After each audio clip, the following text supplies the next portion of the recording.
Good to see you, everyone. My name is Robbie Howell, and I'm in a new room. That kind of happened out of nowhere. I apologize if the transition is a little bit jarring. I'm also going to have to be speaking a little quieter than usual today because my lovely son is sleeping just 2 rooms over. Yes, indeed, my friends. Today we are talking about a steppe civilization that several fine commenters have mentioned in the past. The Khazars.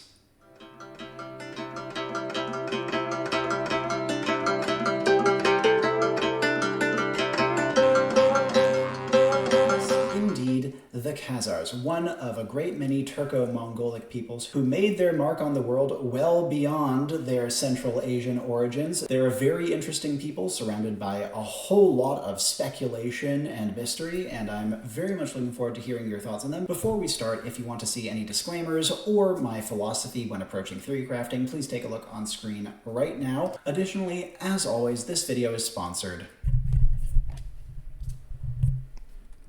by our Discord server. Yes, indeed. The lava chamber is still, in fact, open for business, and I highly encourage all of you join. It's been a lot of fun. I've really enjoyed the conversation we had down there.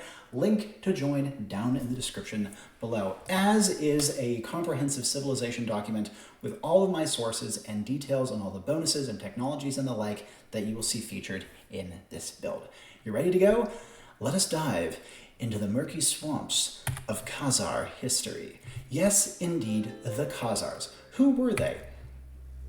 That's a good frickin' question. A lot of people can't really seem to agree on this. As such, a big disclaimer. Before we begin, the history of the Khazars is very contested, like possibly more contested than any other civilization I've covered on this channel. There's a lot of historical revisionism, there's a lot of modern ideological battles at play, not to mention that we have very few internet available sources on the Khazars, so I even had to break one of my cardinal rules and consulted Wikipedia.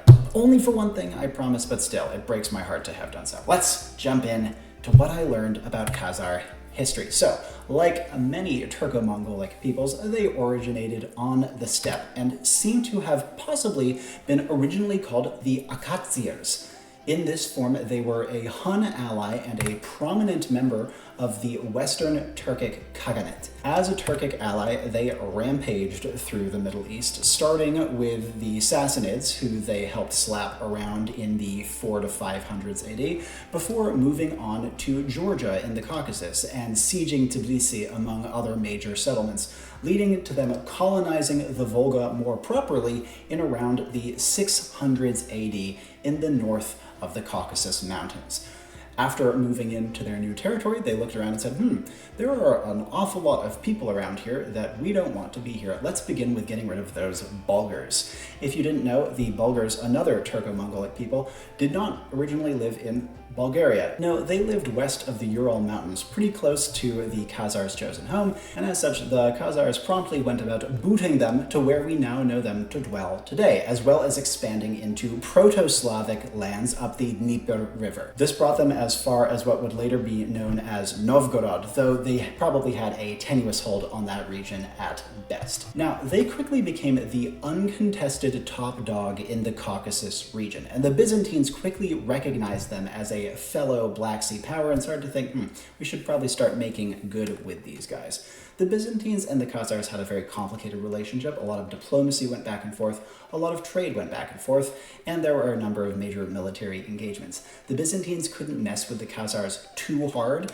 because the Khazars controlled northern trade through the Black Sea, which the Byzantines didn't quite rely on, but really, really needed. And as such, they couldn't do too much about the Khazars and mostly had to work with them as best they could.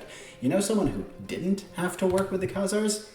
The Arabs in the south. Yes, indeed, once the Umayyad Caliphate took charge of Arabia and Islam as a whole, it started to expand dramatically. Go check out my build on the Umayyads, now called the Syrians, if you want to know a little bit more about their many wars of conquest. And so they started to quickly butt heads with the Khazars on their northern border, assaulting many of the Khazar strongholds in the south of the Caucasus. This led to 2 bloody wars, each one spanning over a decade, separated by about 75 years of stalemate. The first war, the Khazars managed to kick the Arabs out after a climactic siege of their then capital. The second war, however, they lost, and were on the verge of being annihilated were it not for the timely onset of the Abbasid Revolution. If you watched that Umayyads video, you'll know that the Abbasids managed to kick the Umayyads from power in about 730 AD, placing themselves at the head of Islam and forcing the Umayyads into exile. This happened to coincide with the Khazars just barely losing the Second Arab-Khazar War, and as such, saved Khazaria from almost certain conquest. So, with the Umayyads out of the picture, the Khazars had removed their major remaining rival and could instead devote their attention to some of the other major powers in the region. Not only were there Arabs still at their south, but there were also the very Christian Byzantines who they still had to contend with, even if the Byzantines weren't really able to wrest any sort of power from them. Moreover, they also had another very prominent Muslim ally we'll be getting to later in the east. And so how do they reconcile this tricky geopolitical position where they are surrounded by Abrahamic peoples, Muslims and Christians at each other's throats, and they themselves are Tangrist animists? They convert to Judaism. That's what they do. That way everyone's happy.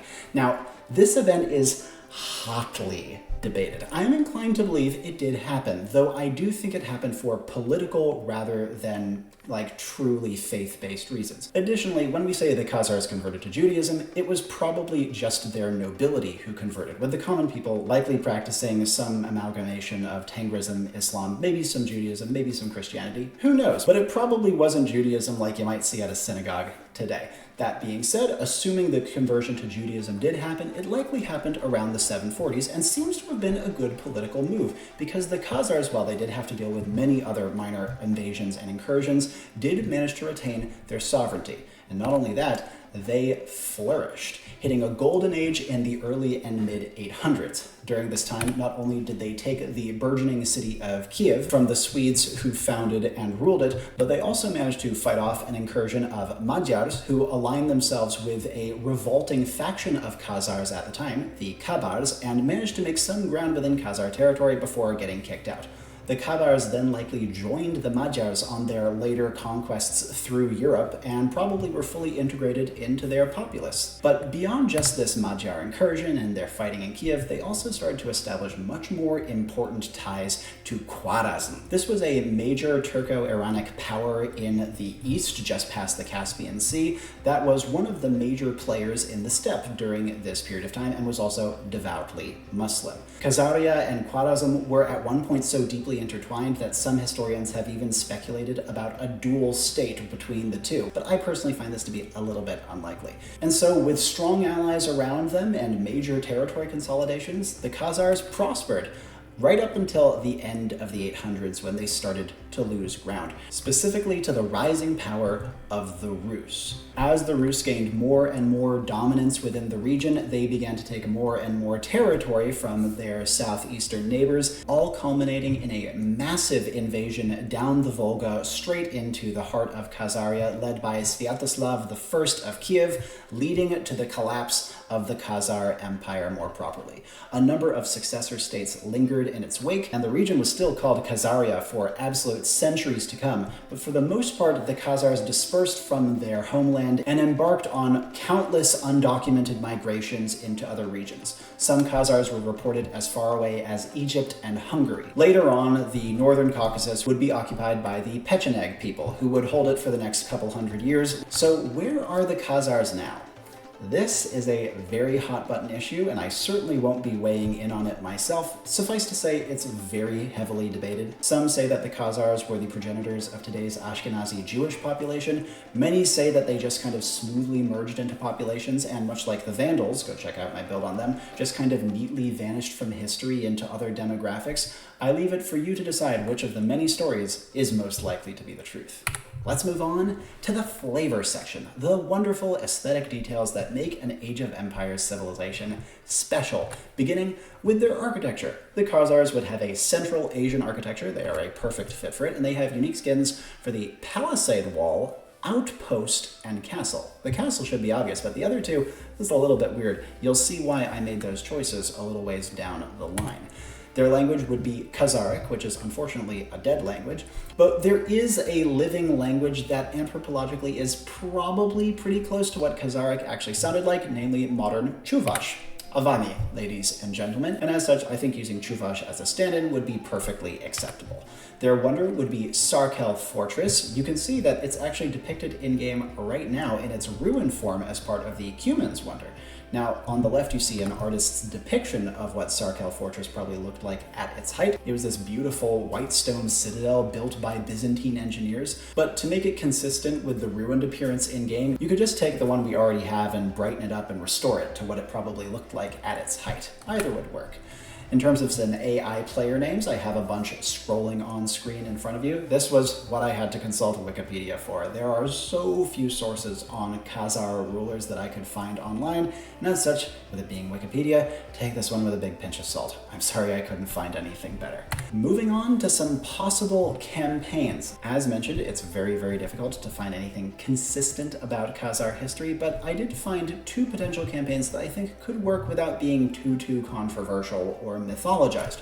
First of all, being an overall depiction and retelling of the Arab-Khazar Wars. Now, obviously, this took place over two different periods of history separated by many decades. First, from about 840 to 850 AD, culminating in the climactic siege of Balanjar, in which the Khazars drove the Arabs back out of the Caucasus, and the second one taking place from around 720 to 730, which, again, the Khazars lost, though they did win some fantastic battles, only to be delivered by the lucky onset of the Abbasid Revolution. Since Khazar history is so shaky, having a more broad strokes campaign like this could be a way to focus on some of the events that are much more likely to have happened, and could also depict a bunch of other very interesting instances, like the Khazar invasion of Umayyad-controlled Armenia, for example. To summarize, even though the Arab-Khazar Wars technically ended with a Khazar loss, I think it still demonstrates the spirit of this people and how fiercely they defended themselves against one of the greatest conquering powers since Alexander the Great.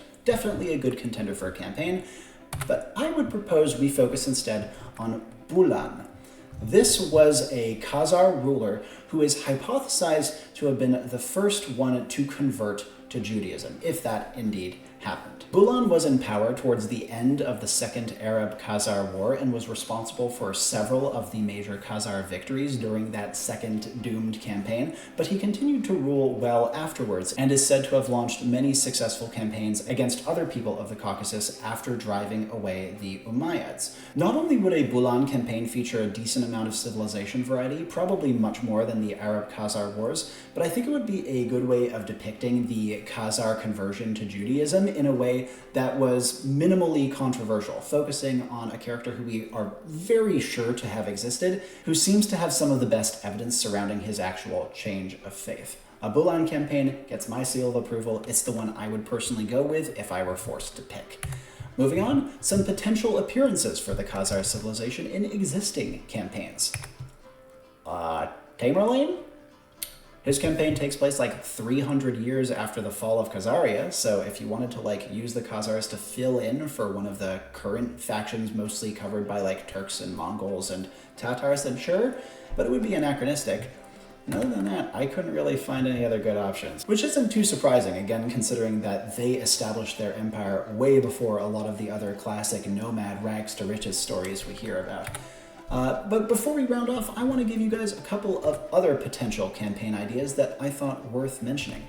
One being a really weird one called The Correspondence of Joseph. This is a very famous document which seems to recount an elaborate correspondence between a prominent Andalusian Jew and the Jewish Khazar king of the time, Joseph. Now, it was probably a medieval forgery, or at least the version that we know about. But that isn't to say that such a thing didn't happen. And so even if it were mythologized, I think a campaign titled The Correspondence of Joseph and following the Khazar history recounted in this exchange of letters could not only be a cool way to kind of document Khazar Judaic genealogy throughout the ages, but also to kind of demonstrate the potential pitfalls and unreliable narrators of history. And so a campaign about the Correspondence of Joseph that played with the idea of the document being probably a forgery, while still using it to paint a glorious and favorable picture of theoretical Khazar Judaism, I think could be a really good compromise and would probably make for a really original experience. And the other one is a guy called Aaron II. This was another Khazar Jewish king, coming much later than Bulan, who was said to have fought off a 5-enemy coalition led by the Byzantines and headed by the Alani, one of the Iranic neighbors that the Khazars often had to contend with. Not only is that incredibly badass, but it culminated in him forcing the Alani king to swear an oath of loyalty rather than killing him, and marrying off one of the Alani king's princesses to his son Joseph, the Joseph we just described earlier in the correspondence. It's quite a cool story and would feature a lot of good civilizations, and as such, I think that Aaron II would be a perfect campaign protagonist if only we knew a little bit more about him. And with that all said, let's move on to some major themes. As I was reading through Khazar history, what I could find of it, I noticed a couple of recurring features. From all that I have seen in history, they are one of the earliest and greatest nomad success stories that I have found, establishing a very sprawling empire centuries before most other nomads were even considering doing so. Yes, Attila had quite a substantial domain. In fact, the Khazars were likely an ally of his, as were they a part of the major Western Turkish Khaganate. But both of those nations fell much faster than Khazaria, which managed to endure for something like 300 years despite substantial opposition from all sides. Not only that, the Khazars were wealthy. The fact that they controlled trade at the critical crossroads above the Black Sea allowed them to absolutely rake in the cash and develop their region far more effectively than many other nomad states would end up doing down the line. Now, another major theme I noted was political savvy. As mentioned, there's the whole Judaism debate. Were they Jewish? Weren't they Jewish? I actually think that they probably were, but I also think it was most likely a strategic decision rather than a faith-based one, though I'm sure it was faith-based for plenty of them. Overall, though, as a nation, it was definitely the best way to stay neutral with their many rabid Muslim and Christian neighbors, not to mention giving them a very unique role on the world stage at the time. Additionally, beyond the whole Judaism thing, a number of sources convey that the Khazars' neighbors often describe them as being like cutthroat and dishonest, which indicates kind of a realpolitik mindset that I think is quite interesting to delve into, and more to the point, they were objectively very deeply involved with the politics of their neighbors, especially the Byzantines. There were 2 Byzantine queens of Khazar origin, and that's a pretty big frickin' deal. They intermarried with all sorts of prominent states surrounding them, and through that gained a lot of political power and managed to secure their borders even more effectively than with their walls. And speaking of walls, another major theme I noted was impromptu defenses. The Khazars were a very defensive people. They were attacked pretty much all the time, and their homeland was absolutely littered with fortified camps.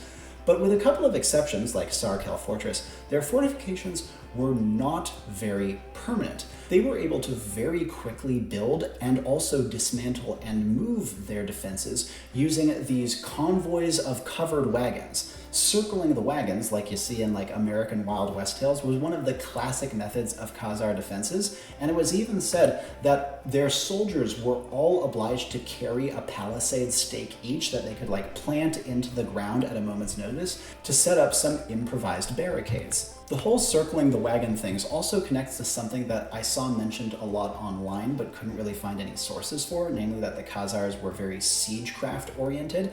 I found like one mention of that on Wikipedia and no others, but it is very likely true that they made heavy use of battering rams, or at least something close to that, using their covered wagons to get close to the enemy under heavy arrow fire before leaping out and attacking them at close range. Though, of course, like many other Turco-Mongolic people, their cavalry were the absolute core of their army. Both mounted archery and light flanking cavalry were used, but the Khazars, unlike many of their fellows, tended to favor heavy cavalry charges full of incredibly well-armored horsemen, and they also had much better infantrymen than you might expect from a formerly nomadic people.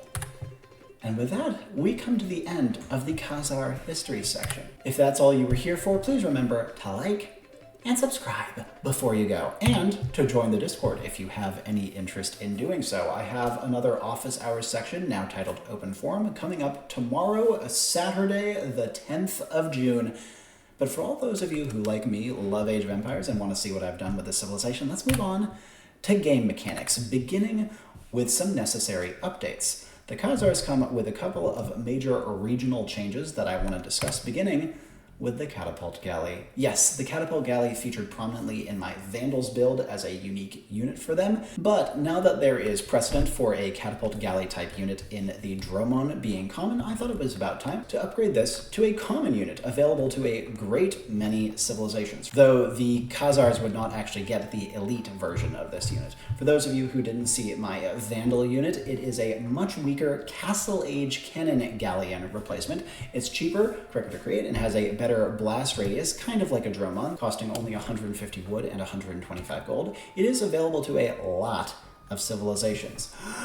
Bengalis, Bulgarians, Byzantines, Goths, Huns, Incas even, Khmer, Persians, Vikings, as well as my own civilizations, the Georgians, Lombards, Romans, my version, Syrians, Purepecha, Vandals, and Norwegians.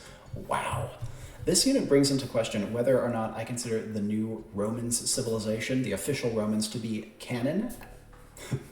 Pun intended. Canon with a single N, as compared to my own Romans build.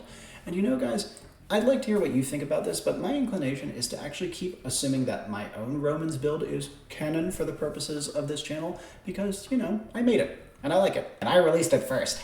So while I will be mentioning the existing Romans on this channel from time to time, just know that typically when I am talking about a Roman civilization, I'm generally referring to my own, and I like it that way. Though of course this does bring up the question of what to do about the Dromon. Well, my proposal is that it could be a semi-unique alternative to the Catapult Galley that would be available to just the Byzantines and the Romans, kind of like the Winged Hussar. It could be a variant of the Catapult Galley as well as maybe also the Galley, like a Catapult Dromon versus a standard Dromon. It would also be a good opportunity to give the Dromon type units a couple more unique features and help them stand out, which I think is a good thing. Second thing, a regional technology for nomadic civilizations called Migration Era. This would be a game changer. It would be a Dark Age technology that allows your houses, all of your camp buildings, including mills, and your town centers to become portable, able to pack up and move like a trebuchet. Once again, if you saw my Vandals video, this is pretty much just a direct port of one of that civilization's bonuses. And don't worry, the poor Vandals will be getting plenty of compensation for missing 2 parts of their civilization to this Khazar build. Now, Migration Era, to give some details, any packed building does not give pop space and cannot serve as a drop point, but a town center that is packed can train villagers, though it cannot research technologies or garrison them. Migration Era costs 75 food and 75 wood, so it's actually quite a big investment in Dark Age, but it has a very fast research time, so it's unlikely to interrupt Vil production. It will be gained by the existing Cumans, Goths, Huns, and Magyars, as well as my civilizations, the Lombards, Jurchens, and Vandals. I did also consider adding the Berbers, Bulgarians, Mongols, and Tatars to this list, but decided against it. I'd like to hear what you think in the comments down below. With necessary updates done though, let's move on to an overview of this civilization, the Khazars, a cavalry and ram civilization. First, civilization bonus. The Khazars gain a 20% dividend off of all enemy resources dropped off within line of sight of an outpost. What does that mean? It means if an enemy villager drops off 10 food, you gain 2 food for free. You don't steal it, you just get it, and they still keep their 10 food. This also includes trade profit, by the way, if you can manage to sneak an outpost near to an enemy market. Now, this bonus is coming from the Khazar dominance over trade in the region, and it obviously will heavily promote forwarding as this civilization from very early stages in the game. You want to sneak outposts wherever you can possibly put them in order to profit off of your enemy's hard work. Second bonus, rams cost minus 33 in Castle Age, minus 66 in Imperial Age % gold. Villagers inside of rams, which they can do from base, by the way, if you didn't know that, grant bonus speed like an infantry unit, as well as bonus HP regen. And if you have a full stack of villagers, this HP regen is substantial. This bonus is, of course, in relevance to the covered wagon tactics often seen among the Khazars. Not only did this allow them to transform migratory caravans into defensible fortresses very, very quickly, but was also likely part of their general approach to siege warfare. Possibly a little bit of a tenuous link, but it's a good way to give Rams a little bit more love and give the civilization something very, very different to do. It also helps out with their general forwarding game plan, as loading up villagers in a Ram will help them get safely to the front lines to build outposts and be general pests. Third bonus, this one's the strong one. Parthian Tactics is available in Castle Age and benefits all mounted units. Now, they do miss the final plate barding armor upgrade, so this is effectively just giving you a discounted Imperial Age armor technology a little earlier that also happens to give you some attack bonuses versus spearmen. But even so, this will give them a tremendous Castle Age cavalry push, albeit a quite expensive one.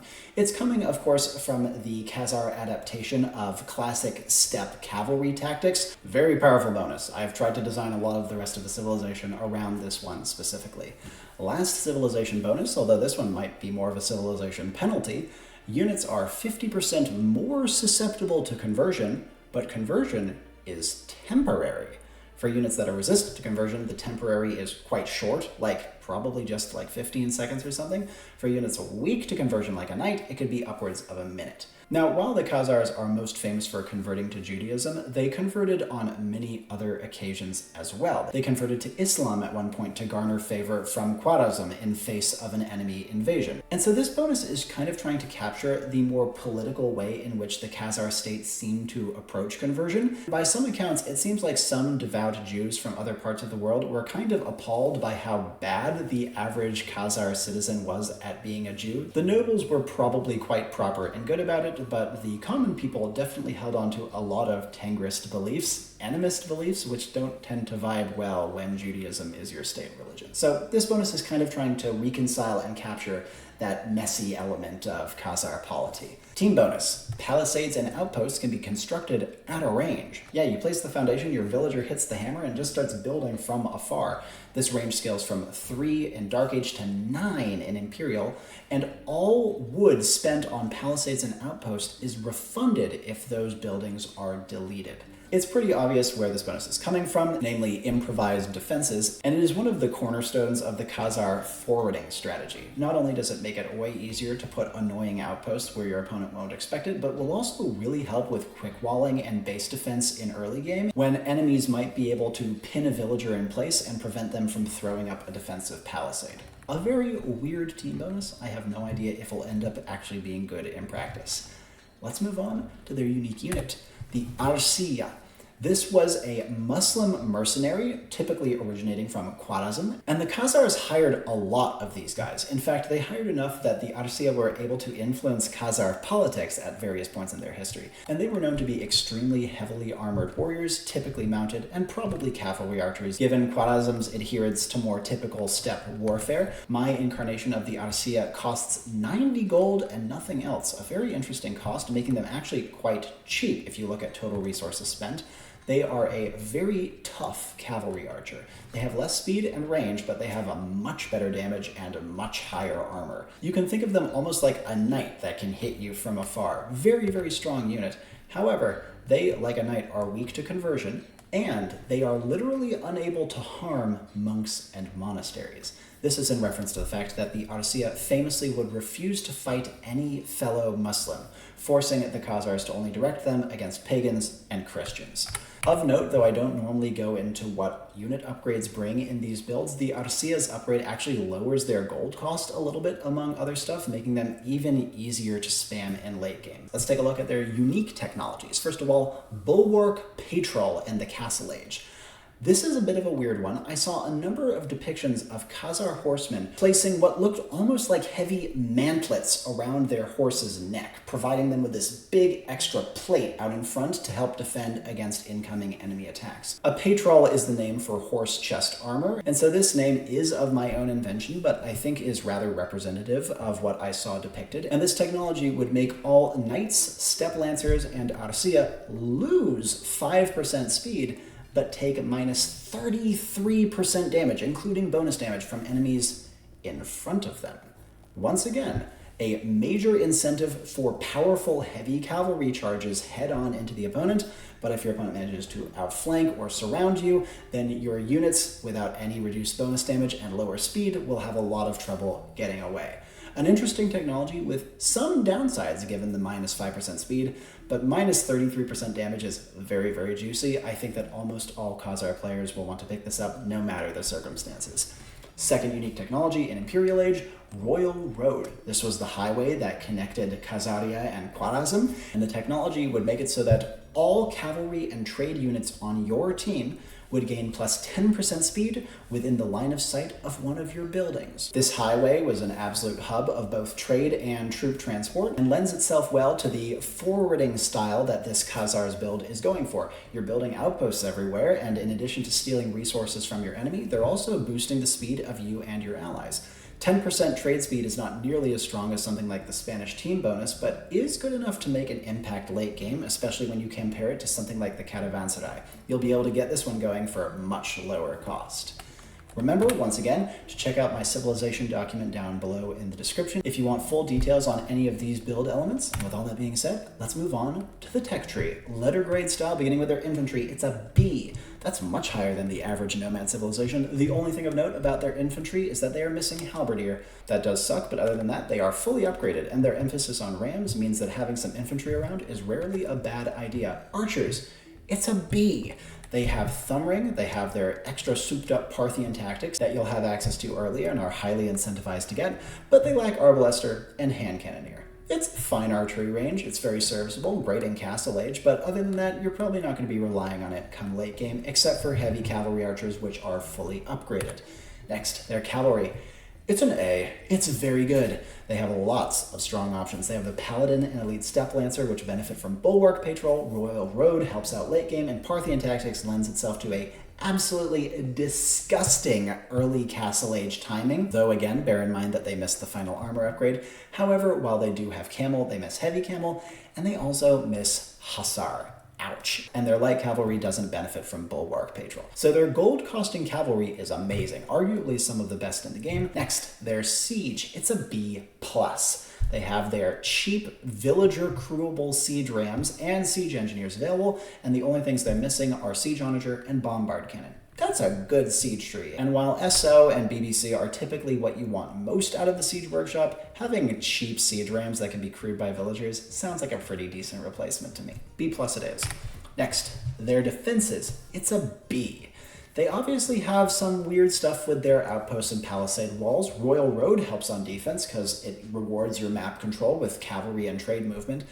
But they do miss Fortified Wall and Bombard Tower, meaning that while their early defenses, I would say, are distinctly above average, their late defenses are going to be distinctly below average. Additionally, even calling these defenses is kind of misleading. You want to be using their outposts and palisade walls as aggressively as you possibly can. Even Royal Road is wanting you to take map control as early and aggressively as possible.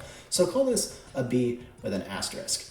The buildings themselves are pretty good, especially early game, but you probably don't want to be using them exclusively on defense. Economy, it's a C+. They have their outpost bonus. If you can manage to get outposts towards the enemy base, that's a very, very good, but be prepared to fight like hell to keep them there. Royal Road helps out a little bit in post-Imperial Age when you have a big trade line going with your team, and you can even argue that Migration Era is in some ways an economy bonus, as well as kind of a defensive bonus now that I think about it. That being said, they miss crop rotation, gold shaft mining, guilds. Not fantastic. And not having a true early game eco bonus besides the outpost thing, which is unreliable at best, does not sound like a winning proposition to me. Especially because early in the game, your outpost will have such limited line of sight, it will be very difficult for them to milk resources off the enemy without being noticed. They're going to be more useful in post-Imperial Age when they have like 12 line of sight or something ridiculous like that. Next, levies. It's a C-. Levies is my name for trash units, for those of you who don't know. And while the Khazars have a functionally perfect blacksmith and a bunch of other nice bonuses, they do miss halberdier and hussar, as well as missing guilds, meaning that late game when they're trying to convert wood and food into gold, they're going to struggle a little bit more doing so. The Khazars are definitely at their strongest in mid-game, and once post-Imperial comes and you're engaged in trash wars, they are probably going to start falling off pretty hard. Their dock, on the other hand, is a very respectable B. The only thing they are missing is shipwright, plus technically elite catapult galley. But having catapult galley in Castle Age actually opens up a number of really interesting strategic options for them on the water. And lastly, for their monks, it's a B as well. They are missing heresy, they are missing faith, and other than that, they have technically a perfect monastery. While the Khazars did flip-flop a lot on religion, they definitely made use of it very, very effectively, and brought in religious scholars from all sorts of other foreign lands to teach them more about these interesting Abrahamic ways. And as such, their monks are reasonably respectable. Their defenses against monks are much less so. The temporary conversion thing, I think, again, is probably more downside than upside, since temporary conversion, that's very, very useful. And I should note, your opponent cannot delete a unit that they have converted from you. No, that would be too cheeky. They can't delete it, it'll go back to you eventually, at which point they'll have to kill it again. But by that point, they've probably killed the rest of your army, and so wiping out the 1 or 2 knights they managed to snag is not going to be that big of a deal. So their monastery, it's a mixed bag. It has some pros and cons, and most importantly, it will help weaken the devastating Khazar mid-game cavalry push, or at least make it so that that push is not completely insurmountable. With that said, let's move on to their playstyle. Starting in the early game, you have generic rushes, you have no standard eco bonus. That by itself typically makes for a poor early game. But as the Khazars, if you're feeling brave, you can start to get to forwarding. You have outposts, you have migration era. If you're feeling really cheeky, you can set up a base pretty much right next to your opponents, though I would not recommend town center dropping them because migration era nerfs your town center's fire rate until Castle Age hits.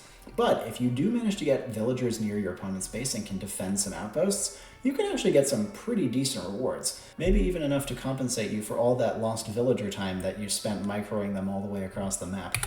Next, mid-game. You have some of the best Castle Age cavalry pushes in the game. Parthian Tactics effectively lets you get plate barding armor and age early and for cheaper, and if you get a castle up and you have bulwark patrol, your cavalry will be frickin' indestructible, and you have tons of good options to use as well. You have your knights, step lancers, arcia, all of which benefit from both Parthian Tactics and bulwark patrol. And while your cavalry archers, camel riders, and light cavalry don't benefit from the UT, they do still get full benefits from Parthian Tactics and can be great backup options if you need to rely on them. Just remember, this strategy is a little weak to monks, especially if you're going with knights and arcia. Your game plan should still generally be to stay in your opponent's face and be forwarding as much as possible. Yes, your cavalry are very, very, very good, but one of the best things cavalry do is take and hold map control. And if you can take and hold map control, you can start to set up some outposts and get annoying. You can also use rams to apply pressure. They are very cheap, and if you have a couple of them, they'll be a huge threat to buildings, especially because you can garrison villagers in them to keep them healthy. These rams will also let you keep your villagers close, allowing them to throw down outposts, extra stables, more siege workshops, all sorts of annoying stuff. It's quite a powerful mid-game combo. But once you hit late game, things aren't quite as rosy for you. Your cavalry are still strong. You won't have the timing of Parthian Tactics, but you'll still have bulwark patrol and a little bit of bonus damage against spearmen. Woohoo! And more to the point, you are still playing for map control. Once you get Royal Road set up, having a lot of buildings all across the map that you can use to boost your cavalry speed is going to be one of the main things that help compensate both for bulwark patrol's innate downside and to keep your cavalry feeling better than average well into the late game. That being said, by the time post-Imperial rolls around, you will definitely start to fall off. You do have cheap siege rams, which are very, very scary, but your trash is not great. And if your opponent can run you out of gold, you'll be facing an uphill battle for sure. Let's move on to some loose threads, some stuff that was left unresolved for me as I was finalizing this build, beginning with some uncertainties. I have a couple of them with this civilization. First of all, I see them being probably very, very annoying to play against. Not quite Silesians tier annoying, but very annoying nonetheless. Just forwarding in people's faces, putting outposts everywhere, zooming villagers around in rams. It sounds obnoxious. Fun, but possibly quite obnoxious. Second of all, the Castle Age cavalry timing push might just be too powerful. Like, the current Romans armor bonus effectively lets them get Imperial level armor in Castle Age for their infantry, as well as their infantry have a couple of other strong bonuses too. But infantry suck, and cavalry are good. And so doing the thing that Romans do for infantry on cavalry just might be a step too far. Third uncertainty, the monk bonus is probably more of a downside than an upside. I like the flavor. I think it's very unusual, but I can see people getting frustrated by it. I will say, I do really like the idea of civilization penalties rather than bonuses, and so treat this monk bonus as kind of a prototype for civilization penalties I might try experimenting with in the future. I do think it's justified given how strong the Castle Age cavalry is, though I think it's an imperfect counter at best. And lastly, as I mentioned a couple times, the history for this build is particularly dubious, and that hurts me. I really pride myself on being as historically accurate as possible, but unfortunately for a civilization like the Khazars, it's kind of hard to do that, and so I'm sure many of you will spot errors in my history. I would love to hear your thoughts on them, and I would ask that you share sources if you want to correct anything from me. There's just so much crap floating around about the Khazars that it's very hard to separate truth from fiction, as much as I have tried to do so. Let's end off with a couple of tabled ideas, stuff that didn't quite make the build, but I was very tempted to include. First of all, they were very close to being a cavalry and defensive civilization. They did have a very defensive identity. I had ideas for like their packed buildings being garrisonable, as well as rams, like packed through the migration era technology, as well as maybe packed buildings, rams, and walls weakening projectiles going over them, all to fit this kind of defensive, mobile playstyle. The thing, though, is I didn't really want to call them a defensive civ when most of their defenses are like very weak and impromptu. I think like Byzantines, fortified walls, castles. The Khazars are like palisades and outposts, and that didn't really truly feel defensive to me. Another tabled idea, cavalry building up charge attack during unbroken movement to fit the whole big cavalry charge thing. I like this mechanic. We'll be revisiting it in future, I am sure, but for now, I thought their cavalry was plenty strong. Another one, mounted units pillaging defensive buildings they fought for wood and stone. Or maybe buildings more broadly, I'm not sure. Definitely a cool idea. You normally think of infantry as the pillaging units, but obviously the Khazars were a predominantly mounted people and did do plenty of pillaging, and so it would be a cool way to tie that into a hypothetical defensive identity, but I didn't end up going in that direction. Another idea, again playing with the whole rams, packed buildings, walls thing. Rams are drop points. How funny would that be? Kind of fitting with the whole covered wagon identity, as well as maybe having rams speed up when you're cav to kind of unify the ram and cavalry themes together. Ended up feeling a little bit forced, and I think the rams are good enough, so I decided not to go in that direction. And lastly, villagers just drop off more wood, like the Malians bonus, but for wood.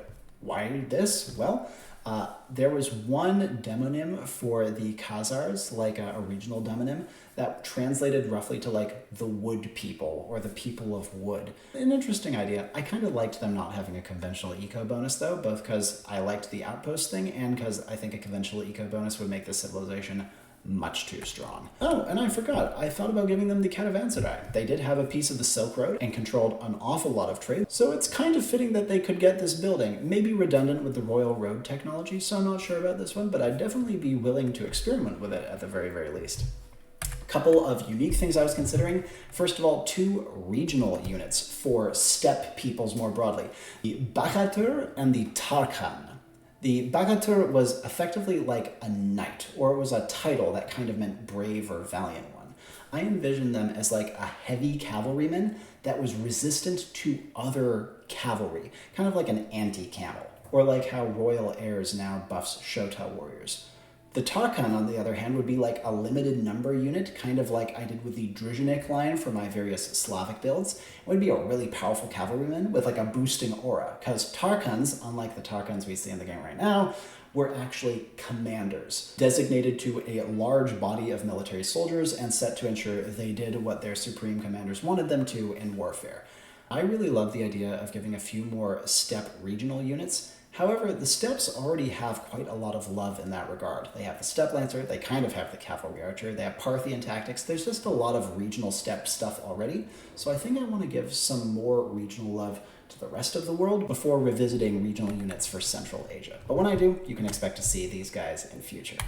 Another one, Kaghanbek. The Khazars, like many Turco-Mongolic peoples, had like a dual kingship system, where the Kaghan was the proper supreme ruler, and the Bek was their military commander. Another analogy would be like the shogun and the emperor in Japan. And this unique technology, Kaghanbek, would allow you to use flares, you know, flares, that button no one presses, to remotely spawn outposts or even units anywhere on the map. My, that's quite a wacky idea, even for me. Hence why I didn't go with it, but man, I love the idea of playing with flares. I love taking obscure and underused mechanics in Age of Empires and just roll in with them. So just know I was tempted. This build was weird enough already though. And lastly, political marriages, referencing the Khazars insinuating themselves in all sorts of local politics, especially Byzantine. This would make it so that anytime a team member built a castle, they would get some free cavalry or even unique units. I even at one point considered extending this to castles and towers, though I think that might be a little too strong. Just a cool little defensive-oriented bonus. If I went with a defensive identity, this is a way of taking it. It's just a little bit lamer than all the other ideas I came up with, not to mention having a much less inspired name. And with all that, we come to the end of this Khazar build. Man, I've been so tempted to talk loudly and scream, but I know that my son will wake up if I do. Thank you guys so much for watching. I hope you don't mind the change in scenery and the change in tone for the videos. Before we end off, let's take a look at the likeliness. On a scale of 1 to 10, how likely is it, in my opinion, that the Khazars may be looking a little something like this build might appear in the game someday down the line? And on the likeliness, we have a 4.5 out of 10. Yes, indeed. I think the Khazars are possible to be added to the game. I've noticed a couple people asking for them, and obviously they are a very interesting and unique Central Asian people. Given that we only have a couple of Central Asian civilizations right now, it seems reasonably likely to me that we could get a few more down the line, and when we do, the Khazars are one of the most standout among all of them. But that being said, I don't think we'll be returning to Central Asia for quite a while, especially given I've seen more than a few comments of people saying that they are sick to death of Turco-Mongolic peoples and want to see other corners of the world. But that's just what I think. Now I want to hear what you think. How do you like my build? What would you have done differently? What do you want to see me do next on the channel? And don't forget to take a look down at the Discord server, link in the description once again. Open forum tomorrow at 10 a.m. Eastern Standard Time. Make sure to join if you have any interest in shooting the shit, talking with me about builds, or goofing around with memes and history more broadly. But until then, my name is Robbie Howell, and ciao for now.